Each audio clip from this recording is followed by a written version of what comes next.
Olá, ouvinte do Midcast. Esse episódio faz parte da nossa cobertura das eleições 2020, na disputa pela prefeitura das capitais do país. Nele, você vai conferir um panorama sobre as cidades de Recife e Campo Grande. Cabe lembrar que as opiniões contidas aqui são de inteira responsabilidade dos autores e não necessariamente expressam a opinião do Midcast. Se depois você quiser comentar com a gente o que você achou desse episódio, é só mandar uma mensagem no nosso perfil do Twitter ou no Instagram, que é @podcastmid. Agora, bora ouvir.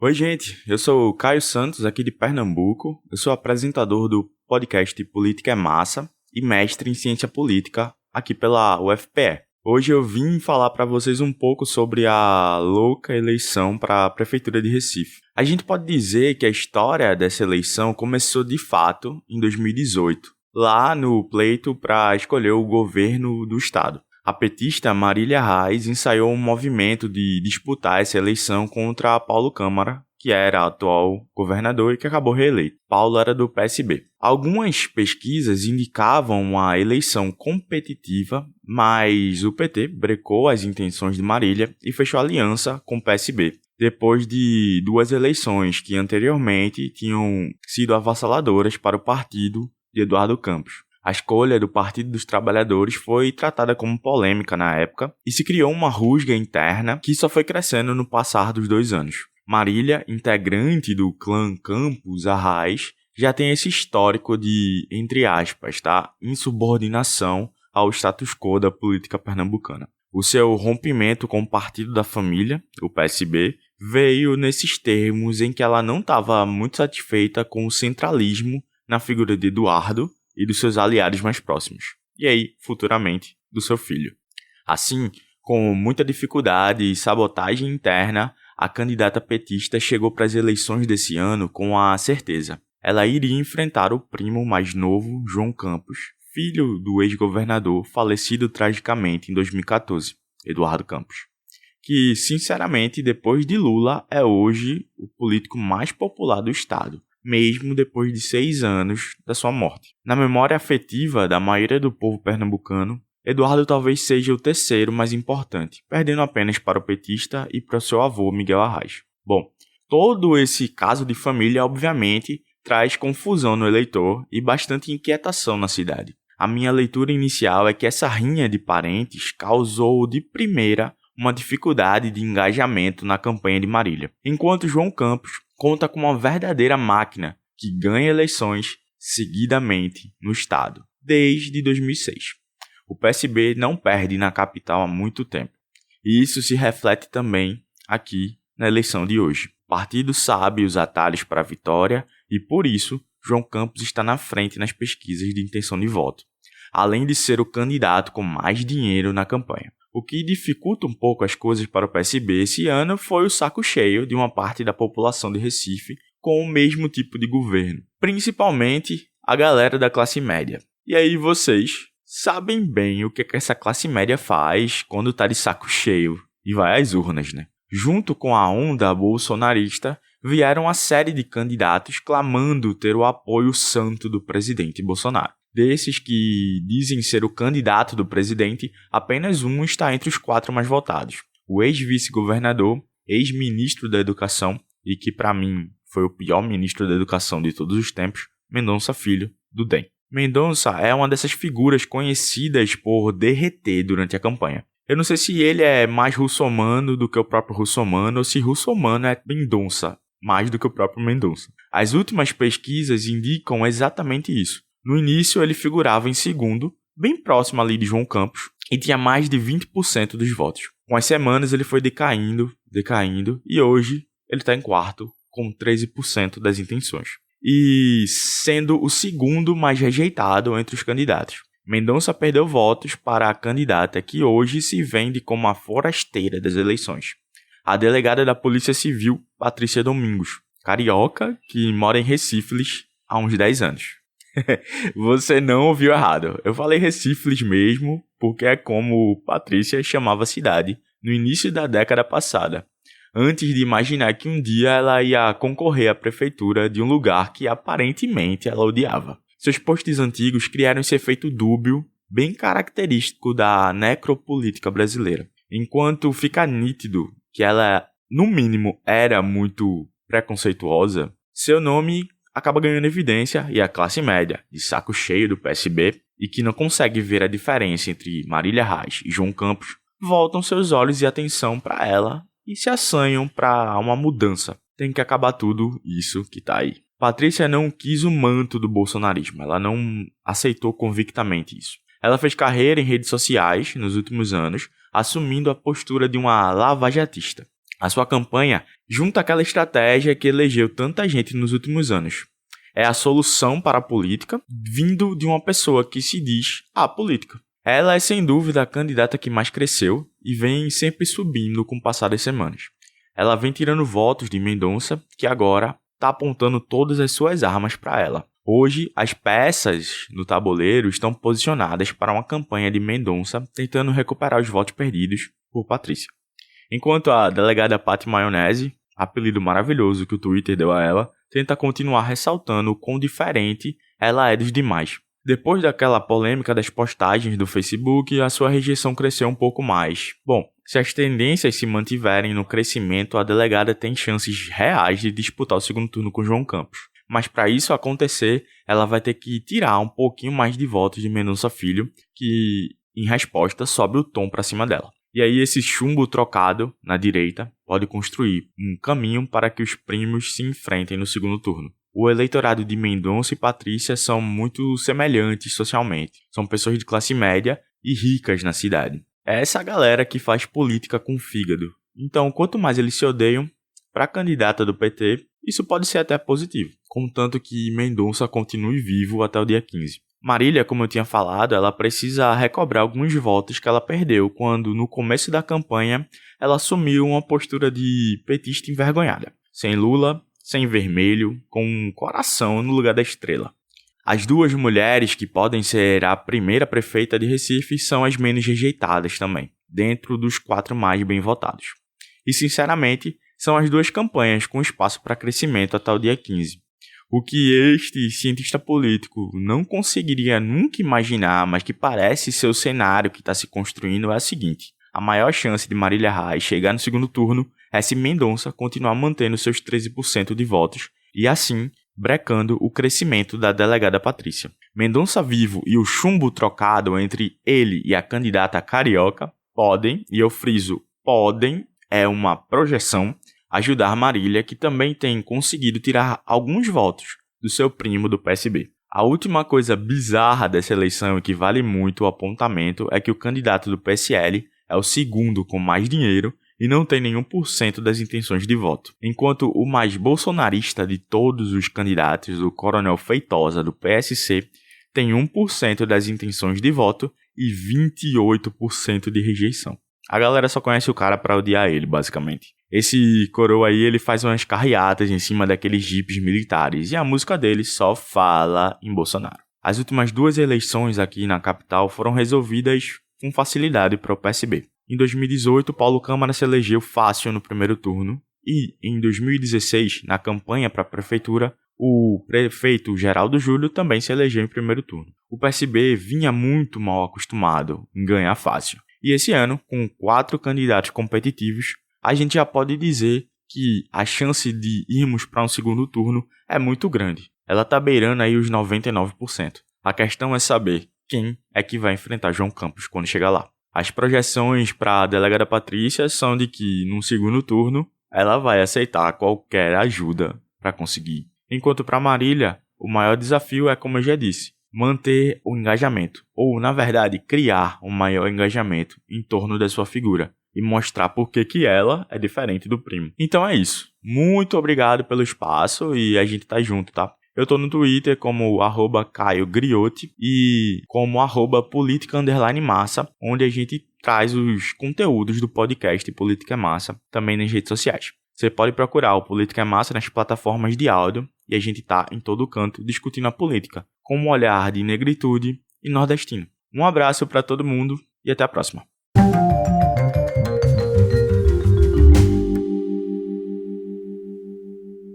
Oi pessoal, como é que vocês estão? Eu espero que todos estejam bem. Aqui quem vos fala é Maurílio Barbosa, eu sou criado e resido em Campo Grande, a capital do Mato Grosso do Sul.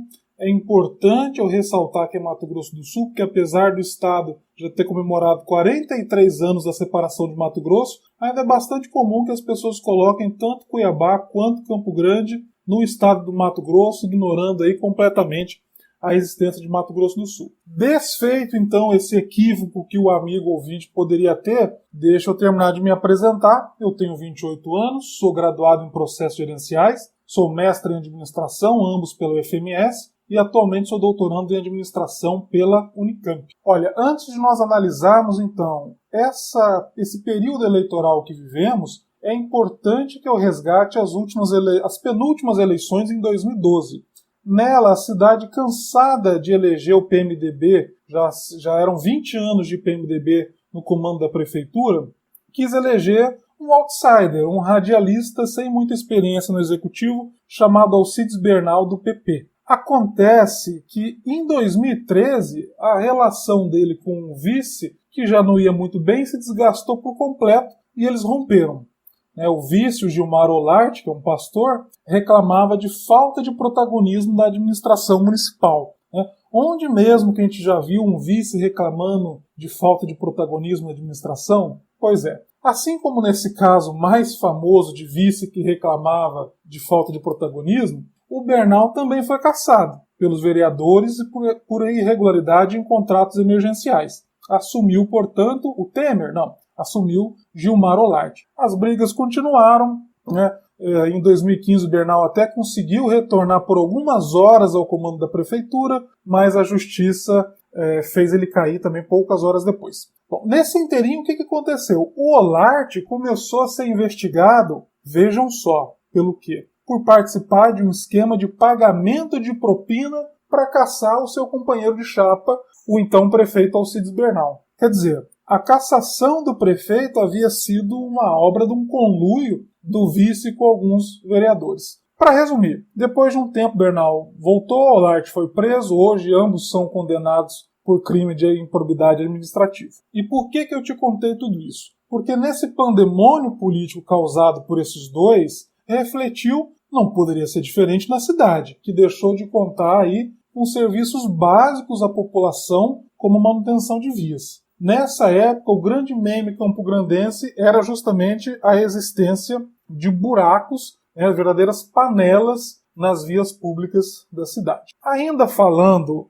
em histórico e começando a traçar o perfil do campograndense, ele tem uma inclinação de centro-direita. Ele é mais progressista que o restante do Estado. O restante do Estado sofre uma grande influência do agronegócio. É só você lembrar que a nossa atual ministra do agronegócio, Tereza Cristina, é nascida no Estado. O atual governador, Reinaldo Azambuja, do PSDB, é muito conhecido também pelo seu patrimônio de 38 milhões de reais, fruto aí da sua atividade de pecuarista. E agora sim, sem mais delongas, vamos conversar sobre o cenário eleitoral atual de Campo Grande, uma cidade aí com pouco mais de 900 mil habitantes e dirigida desde as últimas eleições por Marquinhos Trade. Pode chamar de Marquinhos mesmo, porque ele te dá essa intimidade. Ele foi eleito pelo PSD no segundo turno de 2016 e, portanto, tenta a reeleição esse ano.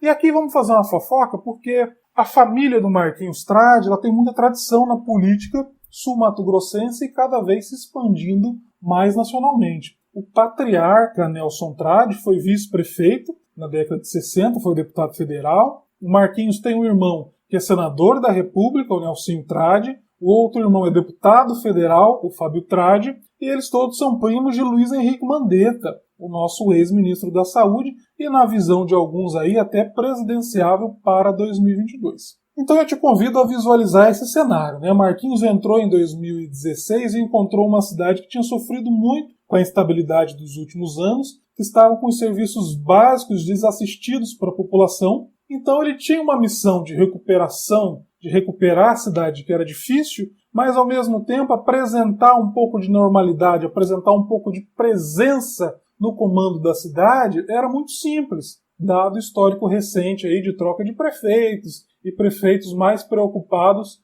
com ações na justiça e suas defesas do que em administrar a cidade. E a administração do Marquinhos, nesses 4 anos, foi, embora sem grandes surpresas positivas, correta. Né? E essa é uma opinião não apenas minha, como do ponto de vista do grande eleitorado, já que o Marquinhos lidera aí as pesquisas de intenção de voto com 52%, sendo possível aí que ele seja eleito, inclusive, no primeiro turno.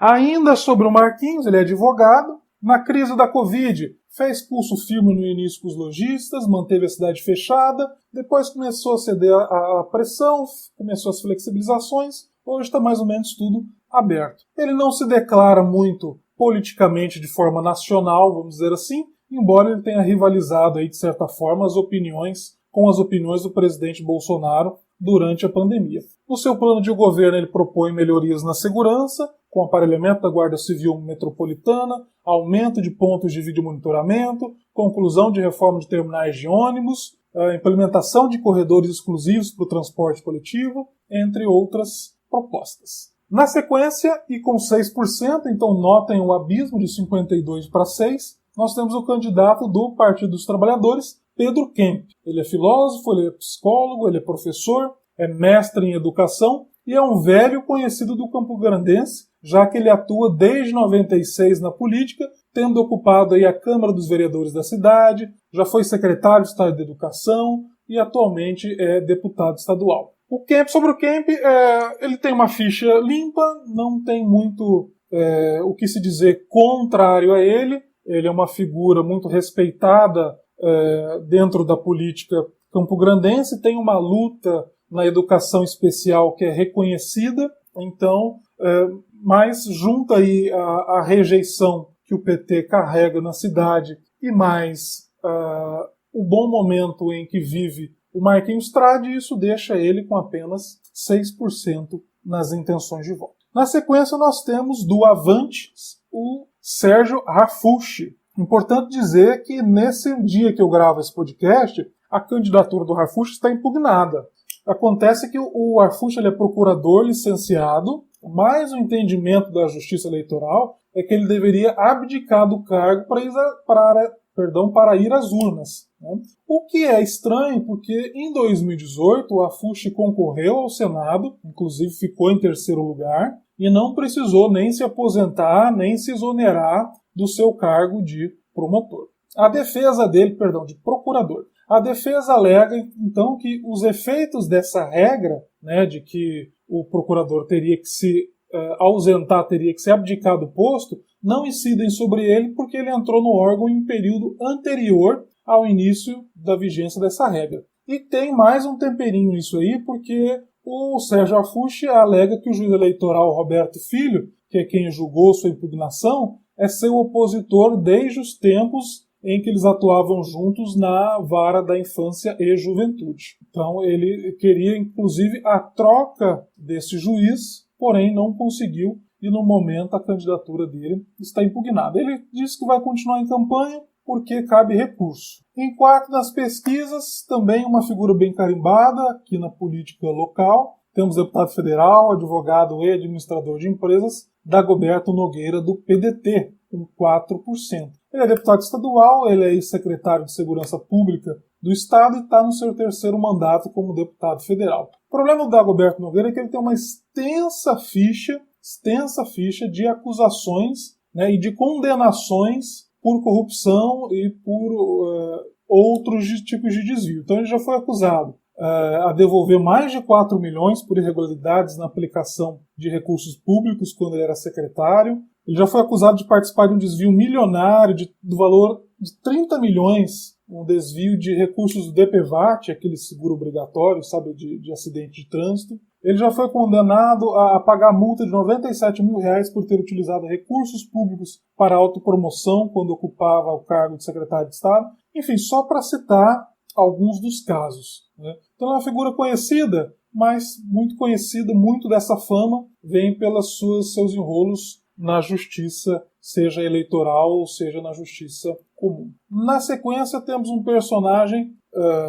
grotesco da nossa política local, que é Vinícius Siqueira. Vinícius Siqueira não poderia ser diferente, ele é vereador pelo PSL, foi eleito pelo DEM, trocou pelo PSL, E o Vinícius Siqueira, ele é o cara das CPIs. Ele é crítico do atual prefeito e é o cara das CPIs e irrita muito os seus colegas, mas não por estar mexendo em algum vespeiro de corrupção ou coisa parecida, e sim pelo total amadorismo com que ele conduz qualquer coisa que ele se preste a fazer. Para vocês terem uma noção, em abril ele chegou a anunciar a apresentação de uma CPI contra a empresa de águas que opera aqui no estado, mas sem dizer o motivo da investigação. Basicamente ele chegou lá e falou: a população tem reclamado, criticado, e eu acho que a casa não deve se omitir. Então a partir desse momento eu proponho a CPI das águas do Guariroba e quem quiser assinar fica à vontade. Entenderam? Sem apresentar o motivo, sem apresentar o crime, sem apresentar a denúncia, apenas porque falaram, reclamaram com eles. Além da Águas Guariroba, ele já tentou emplacar CPI de empresa de ônibus, de empresa de táxi, de empresa de energia,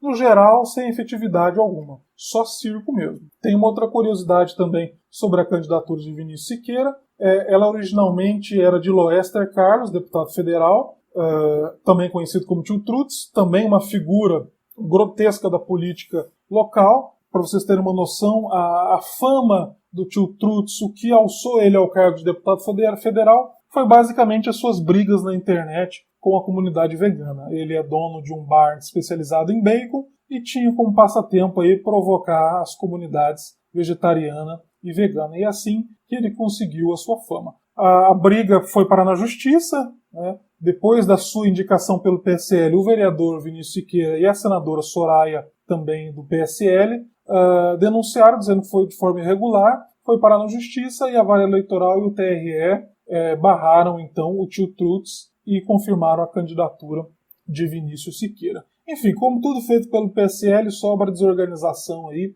e brigas internas. Esses foram os 5 primeiros. Os próximos agora têm de 1% a 0%, né? Aliás, de 0% a 1%. O primeiro é Márcio Fernandes, do MDB. Ele tenta usufruir aí da popularidade do ex-governador, também do MDB, André Pitinelli. E aí abro também um parênteses para falar sobre André Pitinelli, que é uma figura muito conhecida do cenário local.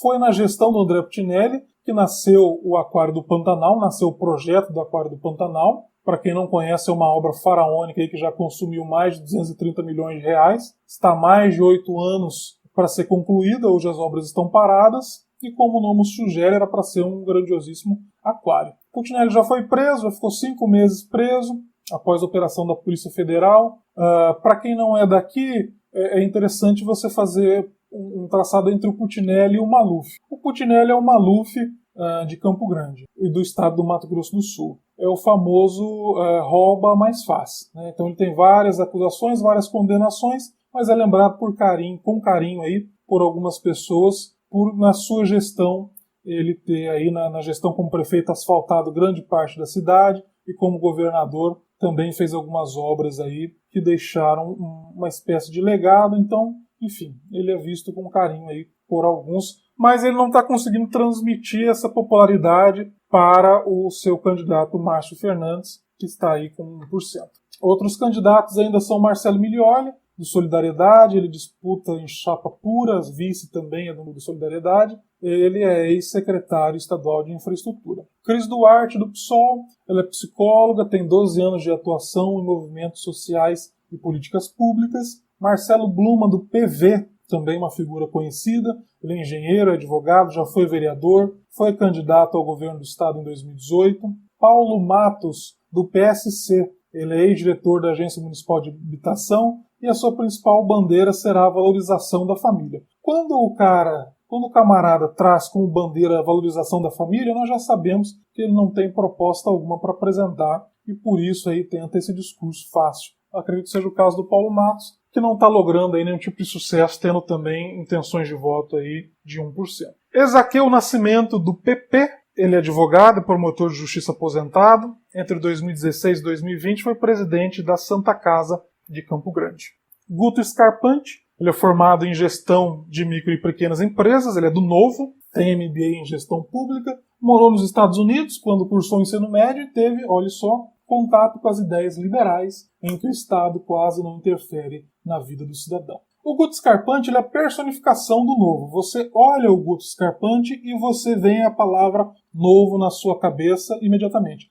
Seja pela imagem pessoal que ele tenta transmitir, seja pelo nome, seja pela biografia, tudo nele remete ao novo. Talvez falte apenas um E-Sharp aí para ele ficar igualzinho o Amoedo. O Wilton Acosta do Republicano, a única característica dele é ser de direita e apoiar o presidente. João Henrique do PL é advogado, é formado em ciências políticas, é o deputado estadual mais jovem da Assembleia Legislativa de Mato Grosso do Sul. E eu faço um parênteses aqui também para o momento fofoca. Uma vez ele bateu no meu carro. Isso foi no final do ano passado. E ele... Não foi uma batida sem danos físicos, apenas materiais. Ele reconheceu que estava errado, se propôs a pagar e de fato assim fez. Então, pelo menos na sua condução no trânsito, eu posso dizer que ele a conduz de forma honesta. Tiago Assad é do PCO, e assim como eu disse que o Guto Scarpante é a personificação do novo, o Tiago Assad é a personificação do PCO. Ele tem 35 anos, é estudante de Ciências Sociais na Universidade Federal de Mato Grosso do Sul,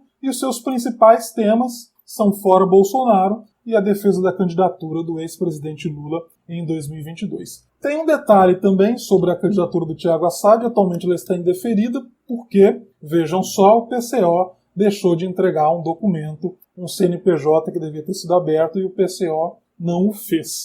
Enfim, PCO puro também, essa preocupação com a luta e, enfim, acaba deixando alguns detalhes administrativos importantes passar. Por fim, nós temos a delegada Sidneia Tobias, do Podemos. Ela é delegada, advogada, atua na divisão de homicídios, implementou a ouvidoria do Estado, exerceu o cargo de ouvidora geral e foi a primeira mulher a comandar o Garras. Bom, em resumo, esses foram os candidatos, todos os candidatos, passamos por todos, né, detalhando alguns mais, outros menos, mas conseguimos conversar sobre todos. Mas, em resumo, o atual prefeito ele tem tudo para ser eleito sem grandes sustos. Ele conseguiu unir uma chapa com PCdoB e PSDB e sustentabilidade. PCdoB ia lançar candidato, mas desistiu para apoiar o Marquinhos. Falando um pouco da minha opinião, o Marquinhos teve sim erros graves, quando, por exemplo, sem ordem judicial, usou a Guarda Municipal para derrubar barracos e expulsar 38 famílias sem teto de área do município aqui na saída para Aquidauana. Mas, com as pessoas que eu converso, dos mais variados espectros políticos, o sentimento é de alívio, de uma gestão que não briga entre si, que não se envolve em escândalos de corrupção, que faz uma administração que é sim vista, mas não o suficiente para estampar sempre as manchetes dos jornais. Infelizmente, nós não tivemos e nem devemos ter debates, né? Então as coisas devem se encaminhar para o que já foi dito aqui, ok? Esse foi o panorama das eleições para prefeito na cidade de Campo Grande, no estado do Mato Grosso do Sul. Meu nome é Maurílio Barbosa, você pode falar comigo no Twitter, @Maurílio Barbosa. Espero que vocês tenham gostado. Deixo aqui um forte abraço e que você continue bem. Abração.